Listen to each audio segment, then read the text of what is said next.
ಜಿ5 ಇರುವಾಗ ನೀವು ನಿಮ್ಮ ನೆಚ್ಚಿನ ಶೋಗಳನ್ನ ಎಂದಿಗೂ ಮಿಸ್ ಮಾಡಿಕೊಳ್ಳುವುದಿಲ್ಲ. ಅದು ಸಂಪೂರ್ಣ ಉಚಿತವಾಗಿ.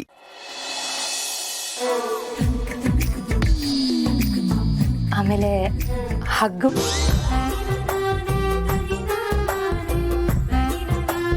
ಅವರೆಲ್ಲ ಹಗ್ ಮಾಡ್ತಾರೆ ನೋಡೋಷ್ಟು ನೋಡ್ತೀನಿ. ಒಂದಿನ ನಾನೇ ಹಗ್ ಮಾಡ್ಬಿಡ್ತೀನಿ. ಓ ಯಾಕೆ ಸುಮ್ಮನಾಗ್ಬಿಟ್ಟೆ? ಹೇಳು ಭೂಮಿಕಾ, ಹಗ್ ಮಾಡ್ತಾನಾ? ಏ ಅದು ಮಾಡದೇ ಇರೋಕ್ಕಾಗತ್ತಾ? ಅದೆಲ್ಲ ಲೆಕ್ಕಕ್ಕೆ ಅಲ್ಲ, ಅಷ್ಟೊಂದ್ಸಲ ಹಗ್ ಮಾಡ್ತಾರೆ. ಮತ್ತೆ ಪಪ್ಪಿ, ಐ ಮೀನ್ ಕಿಸ್ ಅವರೆಲ್ಲಿ ಕೊಡ್ತಾರೆ? ಒಂದಿನ ನಾನೇ ಕಾಲ್ ಸ್ಲಿಪ್ ಆಗಿ ಕೊಟ್ಟಿದ್ದಷ್ಟೆ. ಓ ಯಾಕೆ ಇಷ್ಟೊಂದು ನಾಚ್ಕೋತಿದ್ಯಾ? ಹೇಳು ಭೂಮಿಕಾ. ಅದು ಸರ್ವಸಾಮಾನ್ಯ ಬೇಜಾನ್ ಕೊಡ್ತಾರೆ. ಬೇಜಾನ್ ಅಂದ್ರೆ? ಬೇಜಾನ್ ಅಂದ್ರೆ ಬೇಜಾನು, ಸಿಕ್ಕಾಪಟ್ಟೆ. ನಿಜವಾಗ್ಲೂ ನೀನು ಹೇಳೋ ಅಷ್ಟು ರೊಮ್ಯಾಂಟಿಕ್ಕ ನಮ್ಮ ಡುಮ್ಮ ಸರ್? ನಿಮ್ಗೆ ಯಾರಿಗೂ ಗೊತ್ತಿಲ್ಲ, ಅವರು ಬೇಜಾನ್ ರೊಮ್ಯಾಂಟಿಕ್. ಭೂಮಿಕಾ, ನೀನು ನಿಜ ಹೇಳ್ತಿದ್ಯಾ? ನಿಮಗೆ ನನ್ನ ಮಾತು ಮೇಲೆ ನಂಬಿಕೆ ಇಲ್ಲ ಅಂದರೆ ನೀವೇ ಹೋಗಿ ಕೇಳಿ. ಹೇಗಿದ್ರು ನೀವು ಮತ್ತೆ ಆನಂದ್ ಅವರು ಅವ್ರಿಗೆ ಬೆಸ್ಟ್ ಫ್ರೆಂಡ್ ಅಲ್ವಾ? ಬೆಸ್ಟ್ ಫ್ರೆಂಡೇ. ನೀನು ಹೇಳೋದನ್ನೆಲ್ಲ ಕೇಳಿ ನಂಗೆ ತುಂಬಾ ಆಶ್ಚರ್ಯ ಆಗ್ತಿದೆ. ಆದರೂ ಒಳ್ಳೆ ಬೆಳವಣಿಗೆ. ಡಿಸ್ಕಷನ್ ಇನ್ನೇನು, ನಮ್ಮ ಡುಮ್ಮ ಸರು ಅಂತಪುರಕ್ಕೆ ಎಂಟ್ರಿ ಕೊಟ್ಟಾಯ್ತು. ನಮ್ಗಿಲ್ಲೇನು ಕೆಲಸ? ಜಾಗ ಖಾಲಿ ಮಾಡಿದೆ. ನಡಿ ಆನಂದ್, ಹೋಗೋಣ. ಇನ್ನು ಈಗ ತಾನೇ ಬಂದಿದ್ದೀವಿ, ಆಗ್ಲೇ ಜಾಗ ಖಾಲಿ ಮಾಡೋಣ ಅಂತ ಸ್ವಲ್ಪ ತಿರೋ ಮಾತಾಡ್ಕೊಂಡು ಹೋಗೋಣ ಅಲ್ವಾ? ಆನಂದ್, ನಾವಿಲ್ಲಿದ್ರೆ ಇವರಿಬ್ಬರಿಗೂ ಡಿಸ್ಟರ್ಬ್ ಆಗುತ್ತೆ. ಸರಿ ಸರಿ, ಅದಕ್ಕೆ ಬರ್ತೀನಿ ಗೆಳೆಯ. ಬಾಯ್ ಬಾಯ್ ಡುಮ್ಮ ಸರ್. ಬಾಯ್. ಆನಂದ್ ಬಾಯ್ಲಿ. ಏನು?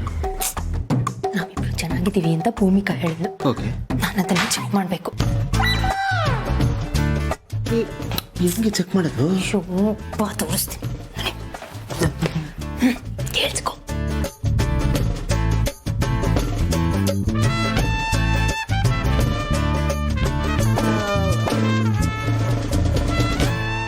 ತುಂಬ ಸ್ಟ್ರೆಸ್ ಆಗಿದ್ದೀರಾ? ಬನ್ನಿ, ನಾನು ಸ್ಟ್ರೆಸ್ ದೂರ ಮಾಡ್ತೀನಿ.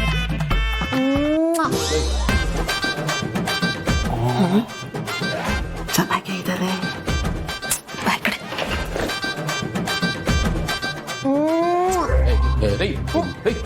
ಏನ್ರಿ ಮಾಡ್ತಾ ಇದ್ರ? ಅದೇಗ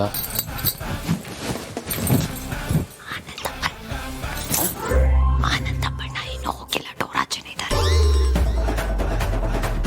ಅಪ್ಪಣ್ಣ ನಮ್ಮ ಮೇಲೆ ಹೋಗಿದ್ದೆ, ಈ ಥರ ನಮ್ಮತ್ತೆ ಏನೂ ಇಲ್ಲ ಅಂತ. ಅದಕ್ಕೆ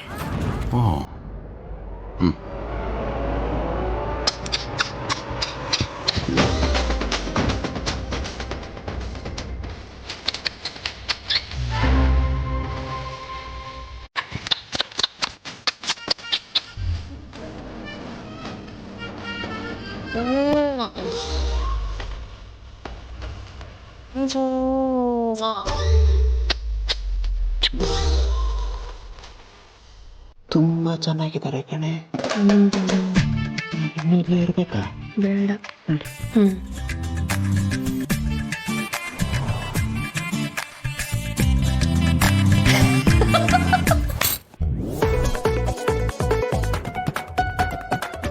ಮಗ, ಇಷ್ಟು ದಿವಸ ನನಗೆ ತಲೆ ತಿಂತಾಯ್ತಾ, ಈಗ ಸರಿಯಾಗಿ ತಲೆ ಕೂಡ ಬಿಟ್ಟಿದ್ದೀವಿ. ಜಿ5 ಆಪ್ ಡೌನ್ಲೋಡ್ ಮಾಡಿ ಎಲ್ಲಾ ಸಂಚಿಕೆಗಳನ್ನು ಸಂಪೂರ್ಣ ಉಚಿತವಾಗಿ ನೋಡಿ.